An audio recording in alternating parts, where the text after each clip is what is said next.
The millionaire comes home from work and sees the nanny teaching his heir to dance. The nanny, unafraid of the consequences, was teaching him to dance, defying the strict rules of that house. The millionaire's prohibition was immediate. Dance would have no place there anymore. But at the most unexpected moment, he did something that shocked everyone. Watch this incredible twist until the end. Control was the foundation of Maxwell Blackwood's existence. Every decision, every step, every deal closed, all meticulously planned. This unwavering discipline had built his real estate empire, amassed his fortune, and secured his position as one of the most influential men in Chicago. His commanding presence filled boardrooms, his name adorned skyscrapers across the city skyline, and his reputation for unwavering precision preceded him everywhere. Maxwell's life operated like clockwork. He rose at 5 a.m. sharp, maintained a rigorous exercise regimen, and started his workday precisely at 7:30. Weekends were for strategic planning and occasional business dinners. There was no room for spontaneity, no space for unpredictability. This was the blueprint for success that had never failed him. Within the walls of his Lake Shore Drive mansion, the rules were as non-negotiable as they were in his business dealings. The staff moved with quiet efficiency, meals were served at exact times, and his 13-year-old son, Thomas, was being molded to follow the same path. The boy's schedule was structured down to the minute: prestigious private school, advanced mathematics tutoring, strategic thinking classes, and business etiquette training. Thomas would inherit the Blackwood empire one day, and Maxwell would ensure he was prepared. No deviations, no distractions. A Blackwood man builds, leads, and conquers, Maxwell often reminded Thomas during their weekly assessment dinners. Sentimentality is weakness, control is strength. That Tuesday afternoon in September was unusual, only because Maxwell returned home early. A meeting with international investors had concluded ahead of schedule, a rare occurrence that disrupted his routine. As his chauffeur pulled into the circular driveway of the mansion, Maxwell checked his watch. 3:47 p.m. Thomas wouldn't be home from Lakeside Academy for another hour, and the house would be quiet, allowing him to prepare for tomorrow's board meeting. But as he stepped through the grand entrance, something felt different. The mansion's usual silence, a testament to order and respect, was interrupted by music. Rhythmic footsteps and muffled laughter echoed through the corridors, filling spaces that had always seemed untouchable. Maxwell's jaw tightened as he followed the sound, his Italian leather shoes clicking against the marble floor. The music grew louder as he approached the main living room, a spacious area normally reserved for entertaining important business associates. Maxwell rarely entered this room outside of scheduled events. As he pushed open the double doors, he froze at the threshold, unable to process what was happening in his own home. In the center of the room, the antique Persian rug rolled away, and the furniture pushed to the walls. Thomas spun with closed eyes, arms extended, completely surrendered to the rhythm of the melody. His movements were precise yet fluid, nothing like the rigid posture Maxwell had instilled in him. Beside him, Ms. Sarah Collins, the nanny Maxwell had hired after his wife Charlotte's departure 3 years ago, guided the boy, correcting his posture, refining his movements. "Feel the music, Thomas," she encouraged in a gentle tone Maxwell had never used with his son. "Let it move through you. That's it. Now extend. Reach." This wasn't some childish game. The movements were rehearsed. Practice, serious. Thomas executed a turn that required both technical skill and artistic expression, something that could only come from extensive training.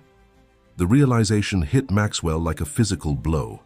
His son, his heir, was dancing. Not just dancing, but dancing with passion, with purpose. What is the meaning of this? Maxwell's voice cut through the music like a steel blade. Thomas stumbled mid-step, his eyes flying open in terror. Ms. Collins immediately stepped forward, instinctively positioning herself between father and son. "Mr. Blackwood, I didn't expect. You home so early?" she said, maintaining her composure though her cheeks flushed with surprise. "Clearly," Maxwell replied, his voice dangerously quiet. He reached for the sound system remote and silenced the music with a decisive click. The sudden absence of sound made the room feel cavernous, Dad, I can explain, Thomas began, his voice small. Thomas, go to your room, now. But Dad, now. Thomas flinched at the volume, then nodded, head bowed as he hurried past his father without making eye contact. Maxwell waited until he heard the boy's footsteps retreat up the stairs before turning his attention to Ms. Collins. How long has this been going on? He demanded. Sarah Collins was not easily intimidated. At 32, she had spent years working with high-profile families across New England before coming to the Blackwoods. Her background in child development and education made her highly sought after, and Maxwell had vetted her thoroughly before, hiring her to care for Thomas after Charlotte left. Thomas has been interested in dance for about 6 months, she answered honestly. He has natural talent, Mr. Blackwood, exceptional talent, actually. The words struck Maxwell like individual blows, each one unleashing memories he'd spent decades burying. In his mind, he was suddenly 16 again, practicing in secret, moving to music that made him feel alive for the first time in his strictly regimented life. He remembered the freedom, the joy, and then the crushing weight of his father's discovery. William Blackwood had been even more unyielding than Maxwell. The humiliation of being dragged from the community center stage in front of everyone, the weeks confined to the house except for school, the burning of his dance shoes in the fireplace while he was forced to watch. These memories had been locked away, but now they erupted to the surface, scolding him from within. This ends today, Maxwell stated, his voice hollow. There will be no more dancing in this house. Not now. Not ever. Sarah's expression shifted from apprehension to concern. Mr. Blackwood, with all due respect, Thomas finds real joy in dance. He's exceptionally gifted. Suppressing this passion could be detrimental to his development. I didn't ask for your psychological assessment, Ms. Collins. I'm informing you of my decision regarding my son. Dance isn't a distraction from his other responsibilities, Sarah persisted. It's teaching him discipline, focus, emotional expression. Emotional expression? Maxwell scoffed. What use will that be when he's negotiating multi-million-dollar contracts, when he's facing down competitors who would destroy him at the first sign of weakness? There's strength in artistic expression, Mr. Blackwood. Different from what you might recognize, but strength nonetheless. Maxwell's patience evaporated. You were hired to support Thomas's education and ensure his well-being while I work. You were not hired to undermine my authority or introduce distractions that have no place in his future. Sarah straightened, her posture meeting his gaze directly. Thomas deserves the chance to explore his talents and interests. All children do. This discussion is over, Ms. Collins. Maxwell straightened his tie, a gesture he often used to signal the conclusion of a negotiation. And so is your employment here. I expect you to have your belongings packed and be out of this house by tonight. Sarah's eyes widened. You're firing me? Just like that? I'm removing an influence that threatens my son's future. Have you considered that your son might have a future different from the one you've planned? Sarah challenged, her voice quiet but firm. That he might have dreams of his own. Something dangerous flashed in Maxwell's eyes. You have until 8 p.m. I'll have your final check prepared. As Maxwell turned to leave, Sarah called after him. He'll resent you for this, you know. Is that really what you want? Maxwell paused at the doorway but didn't turn around. What I want is what's best for my son, something you clearly don't understand. He closed the door behind him with deliberate control, though everything within him wanted to slam it.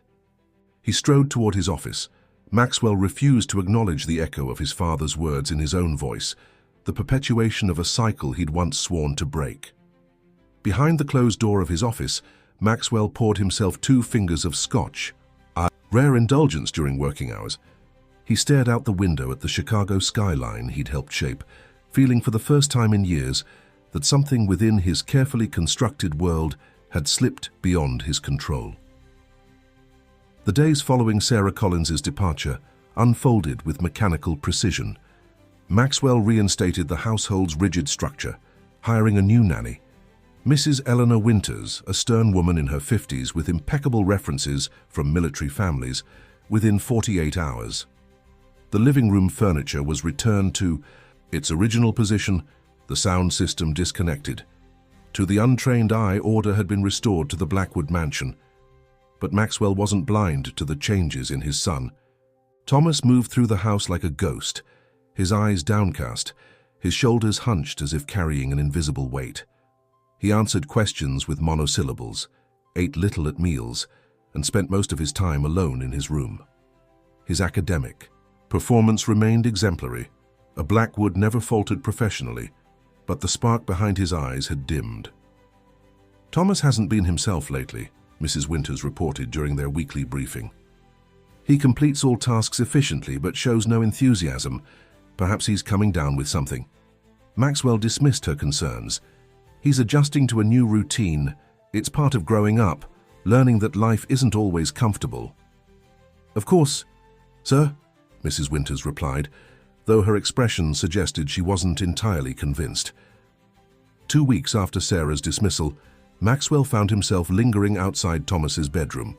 The door was slightly ajar, and through the crack, he could see his son sitting at his desk, homework completed, staring blankly at the wall.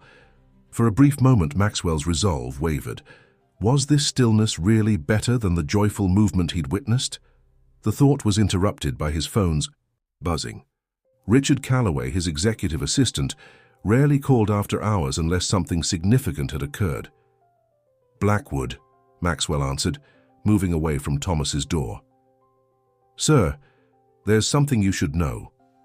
Richard's tone was cautious. Harrison Williams has been making inquiries about Thomas. Maxwell froze.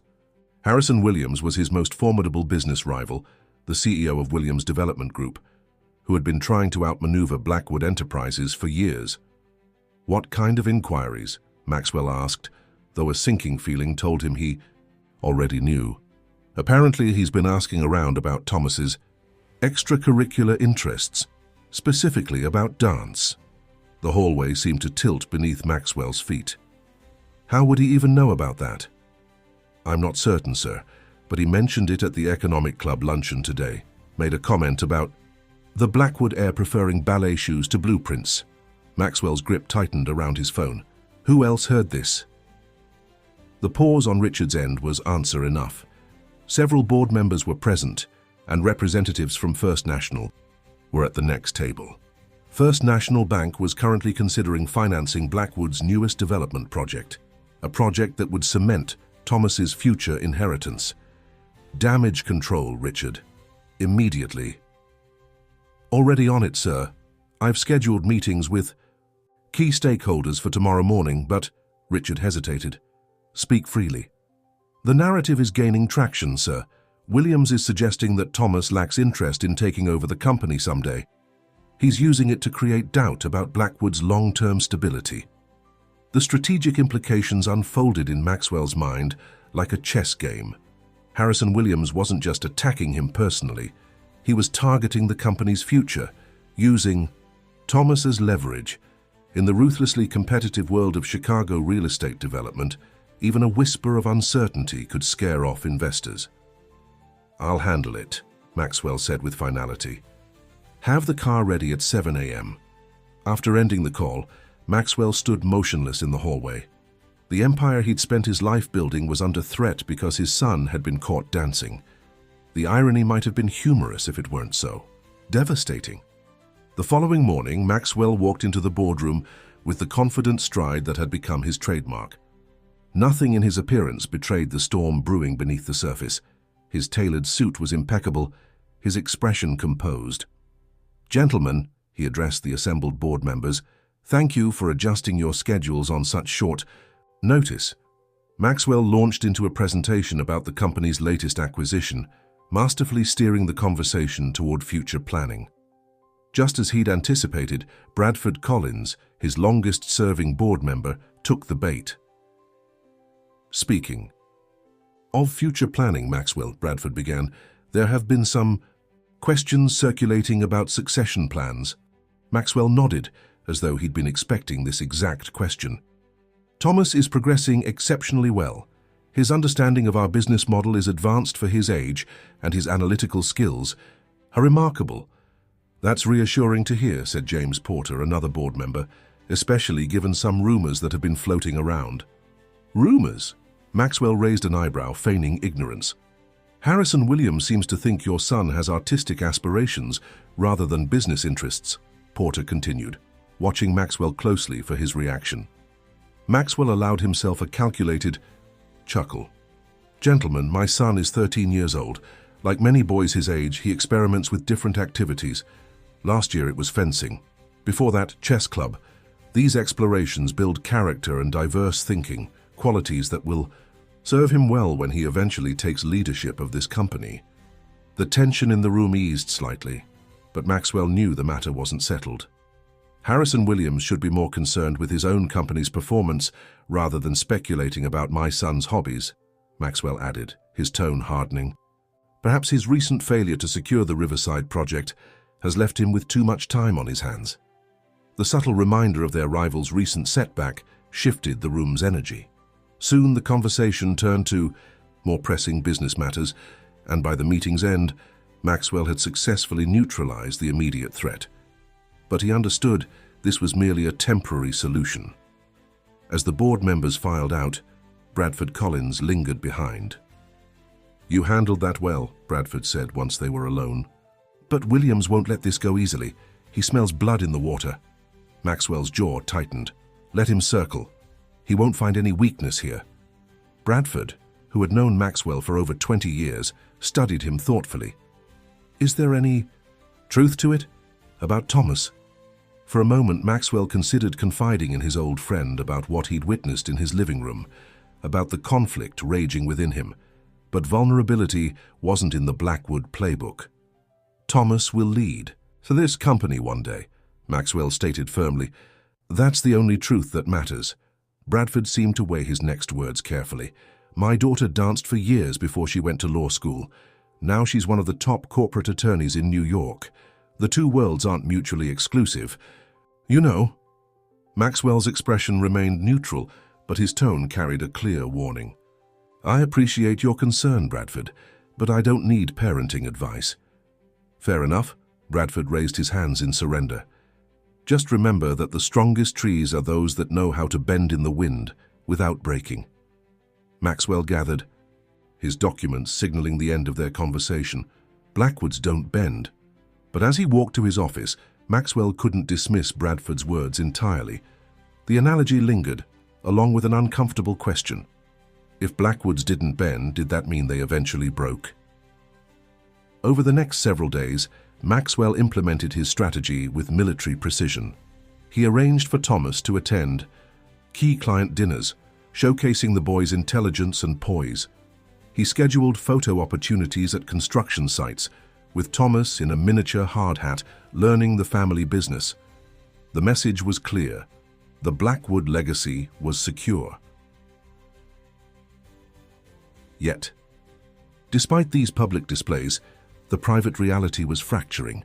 Thomas performed flawlessly in front of clients and cameras, but at home, the distance between father and son grew. Their conversations became increasingly stilted, limited to discussions of school and business. The easy rapport they'd once shared, never, effusive but genuine, had evaporated.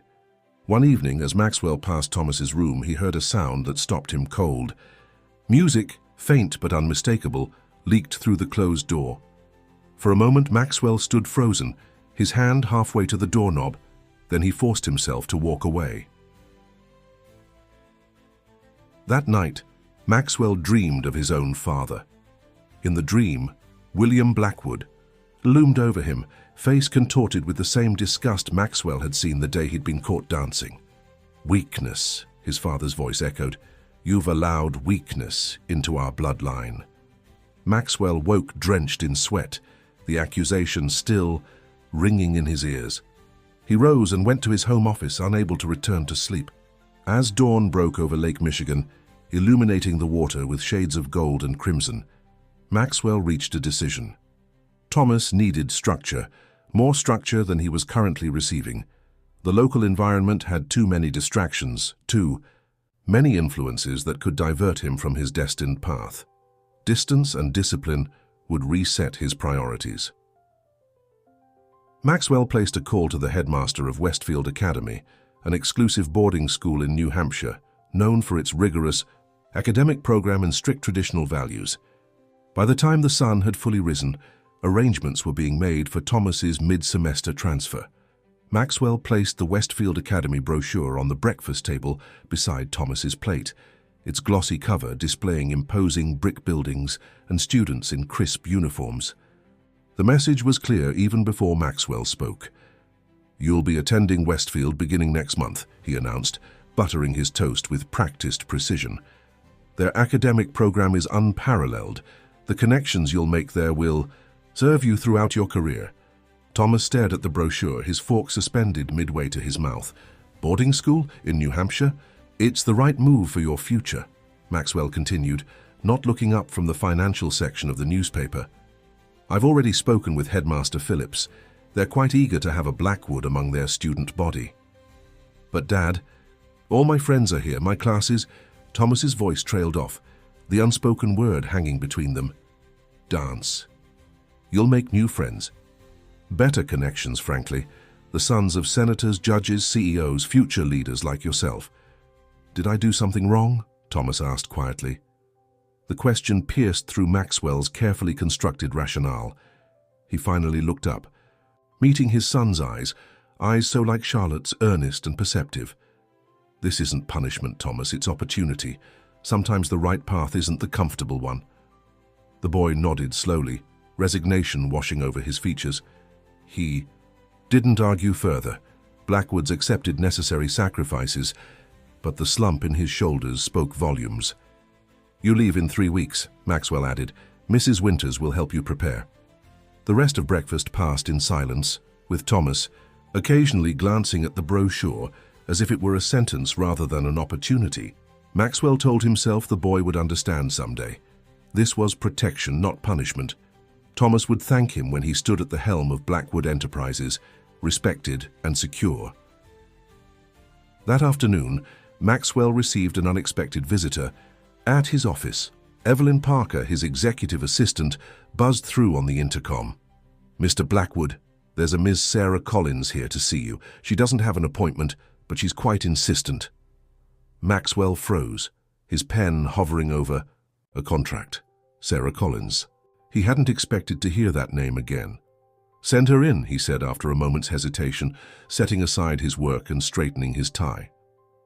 When Sarah entered, Maxwell was struck by how different she looked outside the context of his home.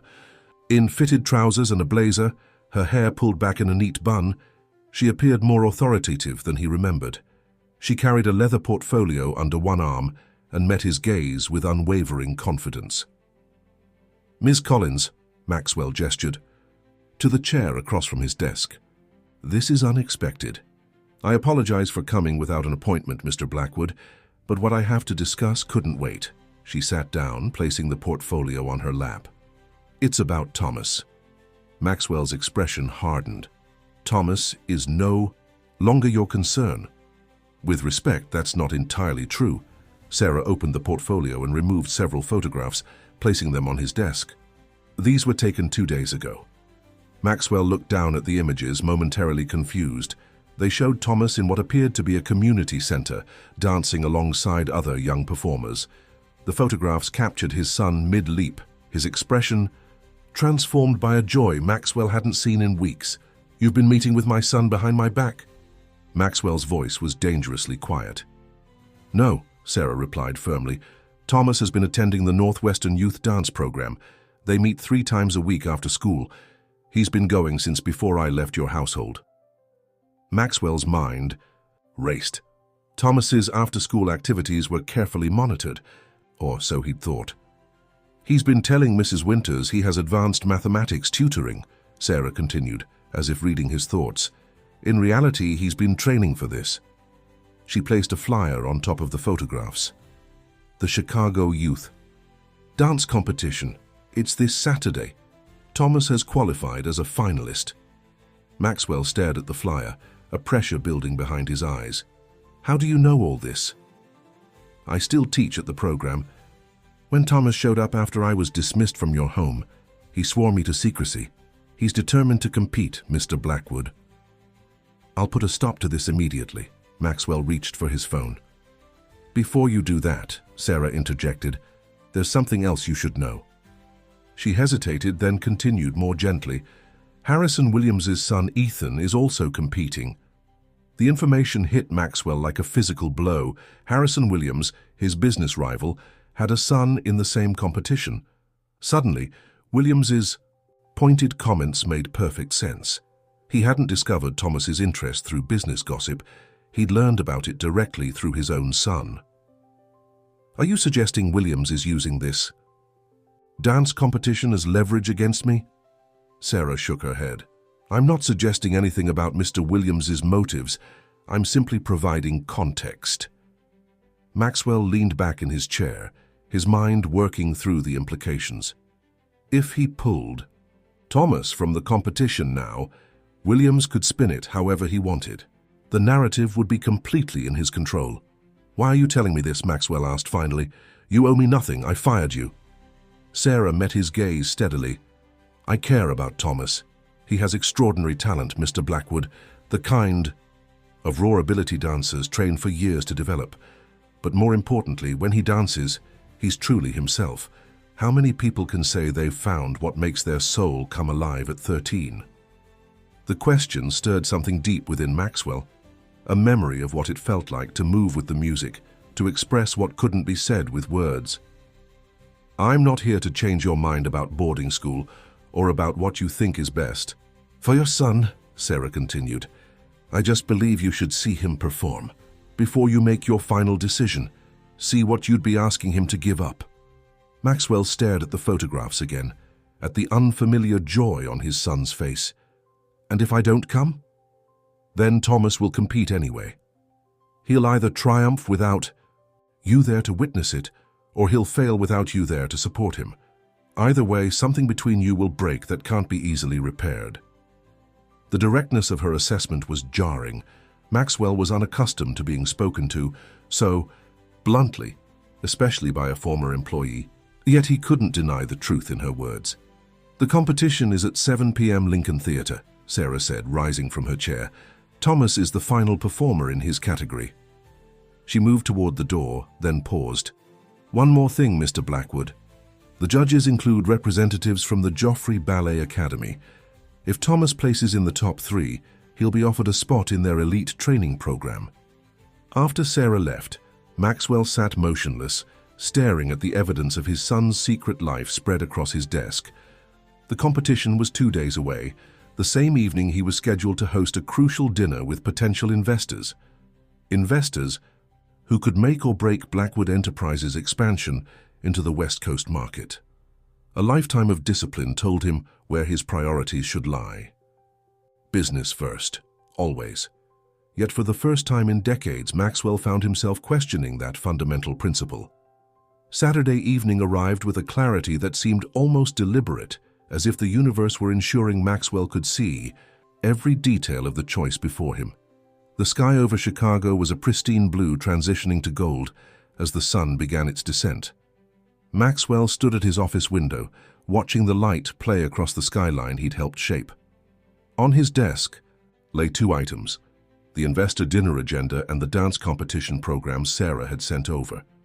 He'd been alternating between them for the past hour, unable to commit fully to either path. The intercom buzzed. The car is ready, sir, Evelyn announced, for the investor dinner at the Peninsula. Thank you, Evelyn, Maxwell replied automatically. He reached for his suit jacket, slipping it on with practiced ease. Then, with movements that felt mechanical, he collected his briefcase and headed for the elevator. As the doors closed, he caught his reflection in the polished metal, a successful man by every conventional measure, heading to ensure the future of his empire. But whose future was he securing? When the elevator reached the lobby, Maxwell strode purposefully toward the waiting car. His driver, James, held the door open with his usual professional stoicism. The Peninsula, sir? Maxwell hesitated, glancing at his watch. 6:45 p.m. The competition would be starting soon. Thomas would be preparing backstage, perhaps looking for a familiar face in the audience, finding none. Sir?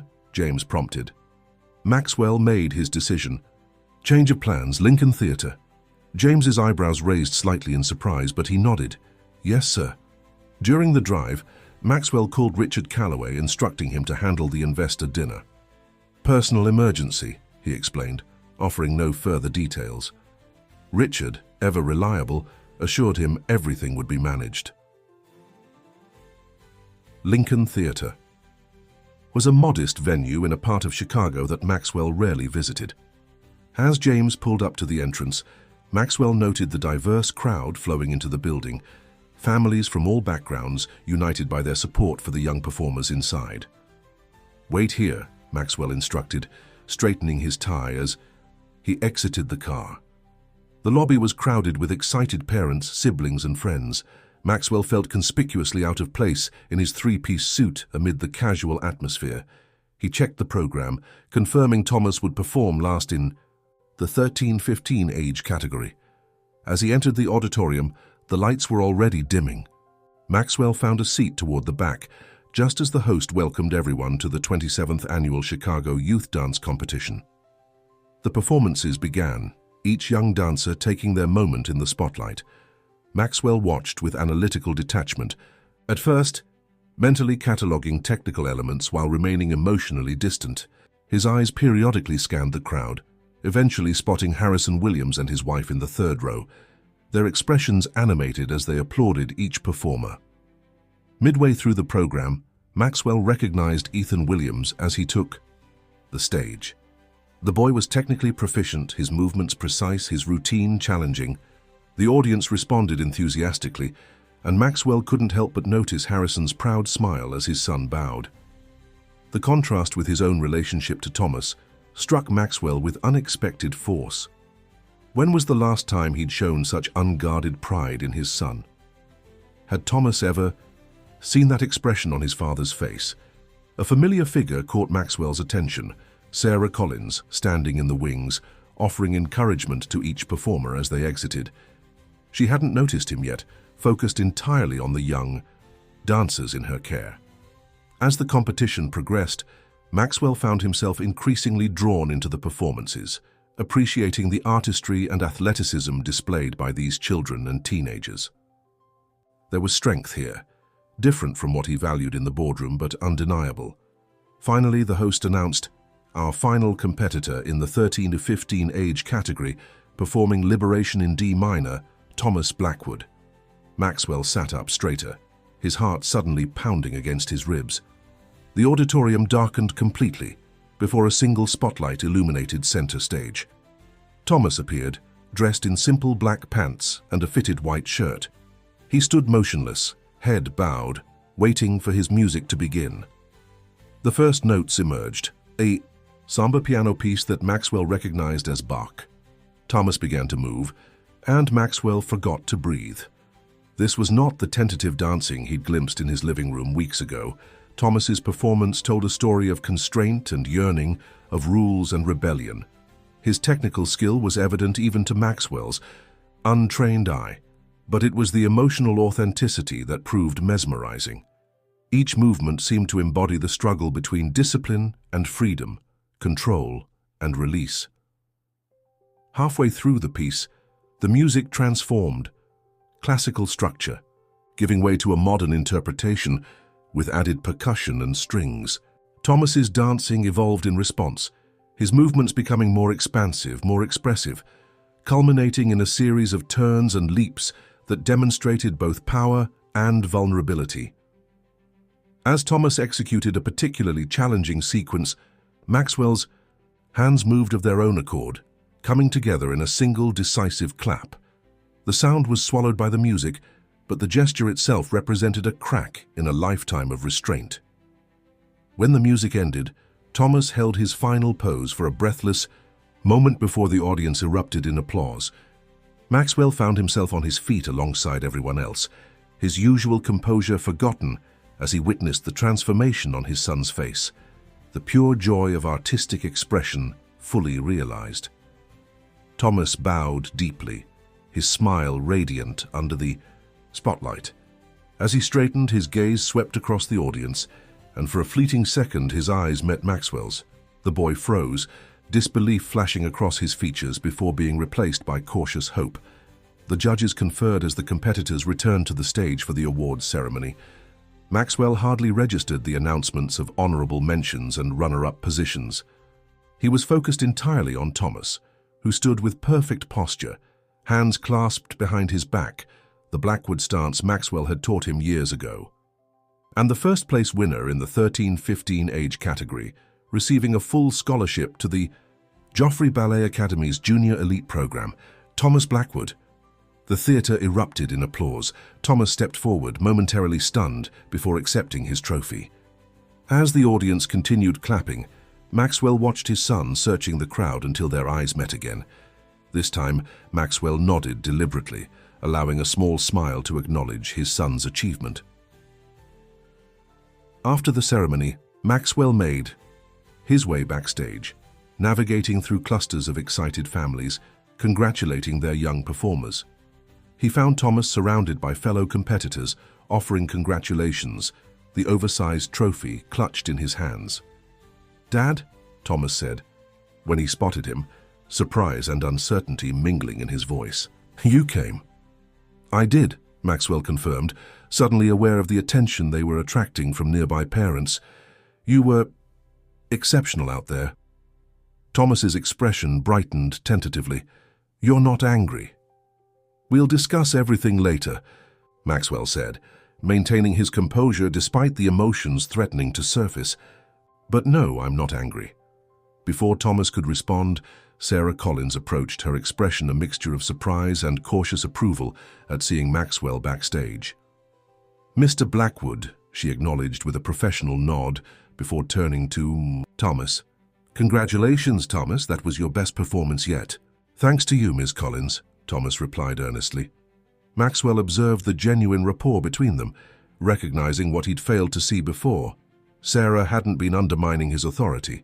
She'd been nurturing a gift he'd been prepared to extinguish.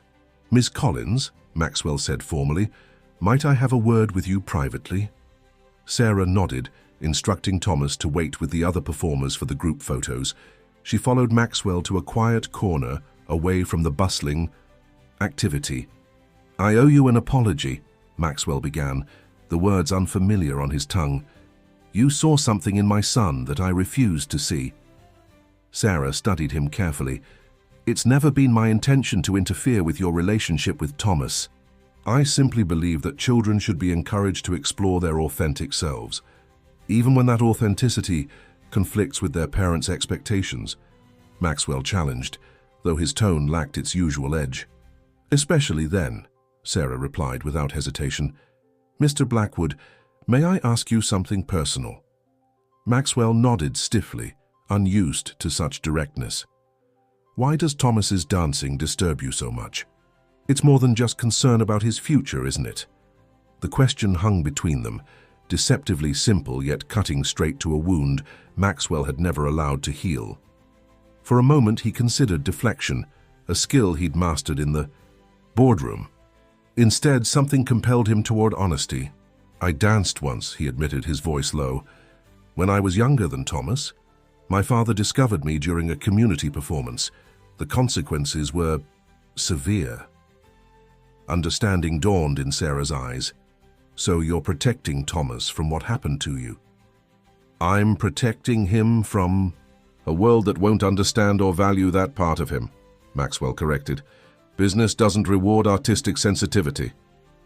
"With respect, Mr. Blackwood, the world has changed since you were Thomas's age. And restricting him from something he loves won't protect him. It will only teach him to hide his true self." Maxwell glanced back toward the stage, where Thomas stood with his trophy, animated as he spoke with other competitors. "I saw Harrison Williams here tonight," Maxwell said, changing the subject. "His son competed as well." Sarah nodded. "Ethan, he's very talented, placed third." So Harrison knew about Thomas's dancing through his own son. Maxwell shook his head, pieces falling into place. "And he used that information to undermine me professionally." "That says more about Mr. Williams than it does about dancing," Sarah pointed out. "But yes, he's been very involved in Ethan's training. He attends every competition." The irony wasn't lost on Maxwell.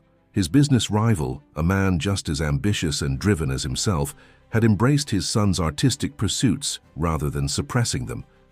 And in doing so, he'd gained leverage that Maxwell hadn't anticipated.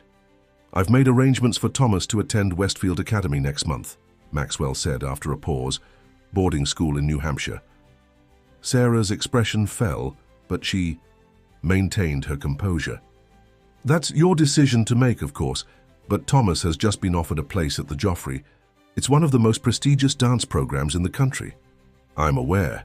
Maxwell straightened his tie, a habitual gesture when making difficult decisions, "which is why I'll be reconsidering Westfield." Sarah's eyes widened slightly. "You're going to let him stay?"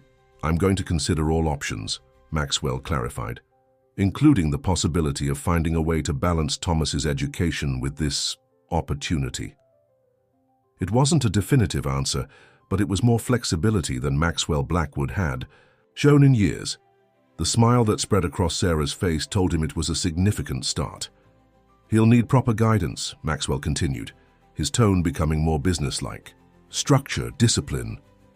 "Dance requires all those things," Sarah assured him, "but it also requires passion. Thomas has that in abundance." "Passion without direction leads nowhere," Maxwell countered. "And direction without passion creates empty achievements," Sarah replied. Their eyes met, and something shifted in the space between them, a recognition of compatible perspectives despite their differences. Their conversation was interrupted by Thomas bounding over, still flushed with the excitement of his victory. "Dad, they want to take photos of all the winners with the judges. Can I go?" Maxwell nodded. "Of course, we'll talk after." As Thomas hurried back to the stage, Maxwell turned to Sarah. "Ms. Collins, I believe I made an error in judgment when I terminated your employment." Sarah raised an eyebrow, waiting. "If you're interested, I'd like to discuss your return, with expanded responsibilities regarding Thomas's expanded activities." "Are you offering me my job back?" Sarah asked, a hint of amusement in her voice. "I'm offering you a different job," Maxwell clarified. "One that acknowledges your expertise in an area where I'm clearly deficient." Sarah considered him for a moment. "I'd need autonomy to develop a balanced program for Thomas, one that honors both his intellectual and artistic development. Within reasonable parameters," Maxwell stipulated. "Defined collaboratively," Sarah countered. A smile touched Maxwell's lips. "You negotiate like a Blackwood, Miss Collins." "I'll take that as a compliment," she replied. "And yes, I'd be willing to discuss returning for Thomas's sake." The awards ceremony concluded, and families began to file out of the theater. Maxwell spotted Harrison Williams across the room, their eyes meeting briefly. Harrison's expression registered surprise at seeing Maxwell before shifting to something more calculating. Maxwell responded with a deliberate nod, neither friendly nor hostile, but acknowledging a shifted dynamic between them. Later that evening, after a celebratory dinner at Thomas's favorite restaurant, Maxwell stood in the doorway of his son's bedroom. Thomas was carefully placing his trophy on a shelf, rearranging his academic awards to make space for this new achievement. "You should get some rest," Maxwell said. "It's been a long day." Thomas turned, his expression more open than it had been in weeks. "Thanks for coming tonight, Dad. It meant a lot." Maxwell stepped into the room, noticing for the first time the dance posters Thomas had hidden behind his closet door, evidence of a passion he'd been forcing underground. "Your performance was remarkable," Maxwell said, choosing his words with care. "The discipline required for what you did tonight. I underestimated that aspect of dance." Thomas's face lit up. "Ms. Collins says discipline in art is just as important as discipline in business. You just channel it differently." "Ms. Collins is insightful," Maxwell admitted, "which is why I've asked her to return." "Really?" Thomas's eyes widened with hope. "With an expanded role," Maxwell added. "She'll be coordinating your academic and artistic development." Thomas seemed to process this information cautiously. "Does this mean I don't have to go to Westfield?" "It means we're reconsidering what's best for your future," Maxwell replied, "including how the Joffrey program might fit into your education." The restraint in Thomas's reaction broke, and he threw his arms around his father, something he hadn't done in years. Maxwell stood frozen for a moment before awkwardly returning the embrace. "I won't let you down, Dad," Thomas promised earnestly. "I'll still learn the business. I'll still make you proud. You already make me proud," Maxwell interrupted, surprising himself with the truth of the statement. "Your dedication tonight. That was pure Blackwood." Thomas stepped back, his expression cautious but hopeful. "So I can keep dancing?" Maxwell nodded slowly. "We'll find a way to make it work. Blackwoods adapt when necessary." The revision of his family motto wasn't lost on Thomas, who smiled broadly. "Adapt rather than break." "Something like that," Maxwell conceded, recognizing his son's perceptiveness, another quality that would serve him well, regardless of his path. 3 months later, Maxwell stood in the back of the Joffrey Ballet Academy studio, watching Thomas's technique class. The boy moved with growing confidence, his natural talent refined by professional training. Maxwell had adjusted his own schedule to accommodate these weekly observations, a commitment that had raised eyebrows among his executive team until he pointed out that understanding one's heir's development was simply good business strategy. "He's progressing remarkably well," Sarah noted, joining Maxwell by the wall. Their professional relationship had evolved into a respected partnership, each recognizing the other's value in Thomas's development. His mathematics scores dipped. "Last week," Maxwell pointed out, still watching his son execute a series of turns. "They'll recover," Sarah assured him. "He's managing the adjustment period better than expected." Maxwell nodded, silently acknowledging that the same could be said for himself. The past months had required significant adaptation to his worldview, accepting that his son could excel in business and arts simultaneously. That control wasn't always best maintained through rigidity. "The winter showcase is next month," Sarah reminded him. "Thomas has a solo." "It's already on my calendar," Maxwell replied. "I've rescheduled the Tokyo conference call." Sarah smiled, noting another small victory in the ongoing evolution of Maxwell Blackwood. "Harrison Williams will be there. Ethan has a featured role as well." "Of course he does," Maxwell said dryly, though without the bitterness that would have colored such an observation months ago. His rivalry with Williams hadn't diminished, but it had transformed, extending now to whose son could execute a more perfect pirouette, alongside whose company could secure more lucrative contracts. As class concluded, Thomas jogged over, his face flushed with exertion but bright with accomplishment. "Did you see that last combination? Ms. Reynolds said my control is improving." "I saw," Maxwell confirmed. "Your balance in the turns was much more consistent." Thomas beamed at the specific observation, evidence that his father was truly watching, truly seeing him. "We're still meeting with the Westlake developers this afternoon, right?" 3 o'clock, Maxwell nodded. "Don't forget to review the proposal on the drive over." Thomas promised he would, heading off to the changing rooms with a newfound confidence that extended beyond his dancing. Maxwell watched him go, reflecting on the transformation of these past months, not just in Thomas, but in himself. The evening of the winter showcase arrived with a light snowfall that blanketed Chicago in pristine white. The Joffrey's Performance Hall was filled to capacity, the audience a mix of proud parents, dedicated arts patrons, and influential members of Chicago society. Maxwell sat in the front row, program in hand, aware of the curious glances directed his way. His presence at such events had become less surprising over time, but still noteworthy. Harrison Williams and his wife were seated across the aisle, exchanging cordial nods with Maxwell, their public interactions now tempered by a mutual understanding that had evolved alongside their sons' parallel journeys. Sarah joined Maxwell moments before the lights dimmed, taking the seat he'd reserved beside him. Their relationship had evolved beyond professional cooperation, developing into something neither had anticipated. Not quite romance. Maxwell Blackwood didn't navigate such territories easily, but a connection built on shared purpose and genuine respect.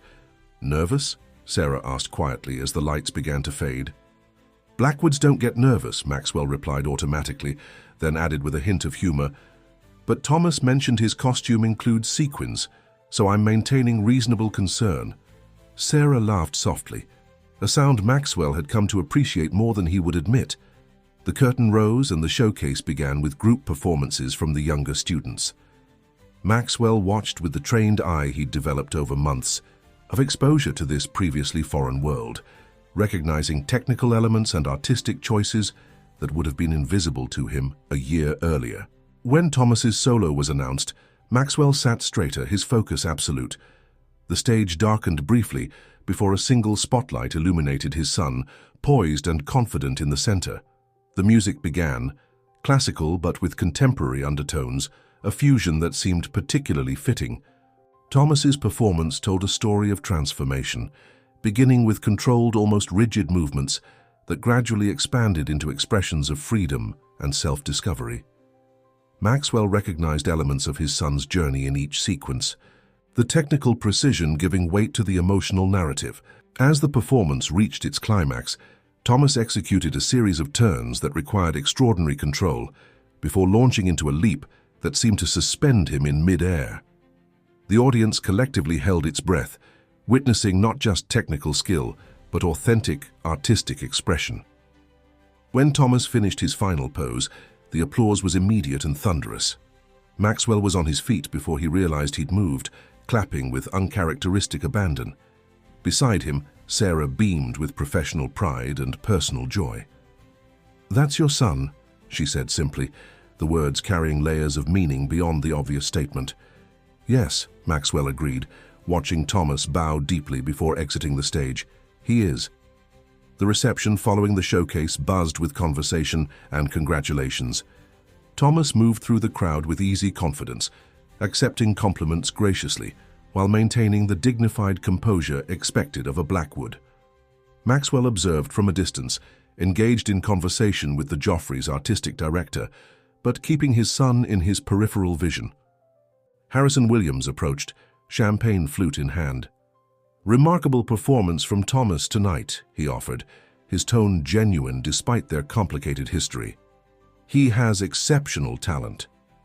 "Thank you," Maxwell replied. Ethan's classical piece was impressive as well.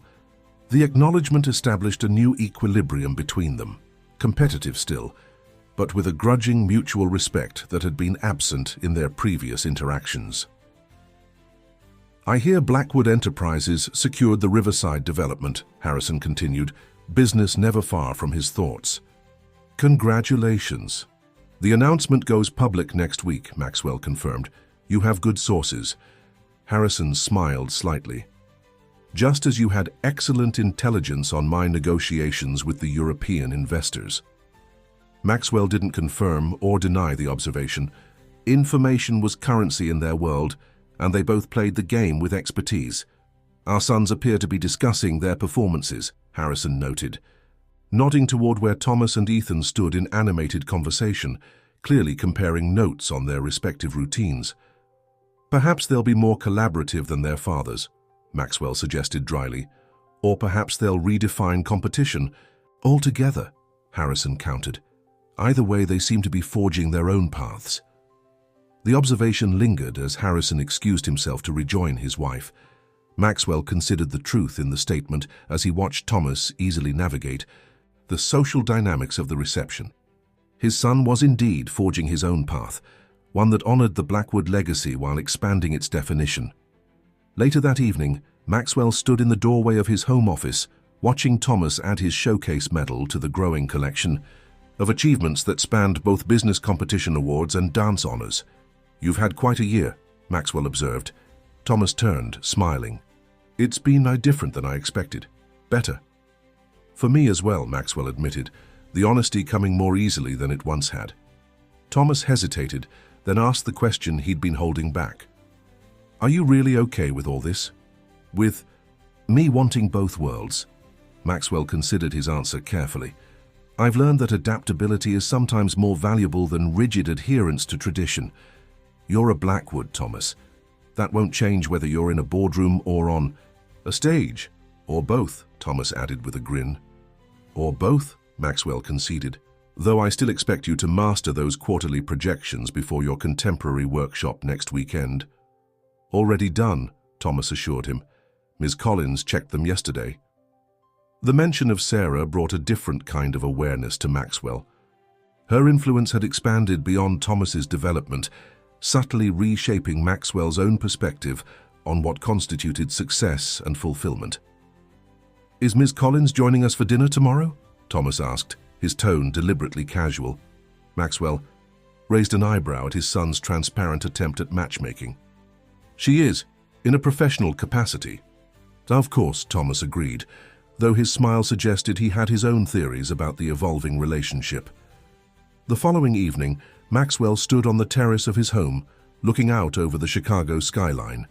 The lights of the city reflected on Lake Michigan, creating a double image of the metropolis he'd helped build. Behind him, the sounds of Thomas practicing piano filtered through the open doors, another artistic pursuit he'd embarked on in recent months. Sarah joined him on the terrace, carrying 2 glasses of wine. "Thomas tells me you're considering letting him attend the summer intensive in New York." Maxwell accepted the offered glass. "I'm evaluating the program's merits relative to the business apprenticeship I'd originally planned." "Always the strategist," Sarah observed with a smile. "Some habits remain," Maxwell acknowledged. "But I'm learning that strategy can accommodate multiple objectives." They stood in comfortable silence, watching the city lights. Maxwell was acutely aware of how much had changed in a single year, how a chance discovery had set in motion transformations he could never have anticipated. His carefully controlled world had been disrupted, yet the result wasn't the chaos he'd feared, but rather an expansion of possibilities. "What changed your mind?" Sarah asked suddenly. "That day at the competition, what made you stay to watch?" "Thomas instead of leaving." Maxwell considered the question, looking back to the moment when his decision had balanced on a knife's edge. "I realized I was perpetuating a cycle.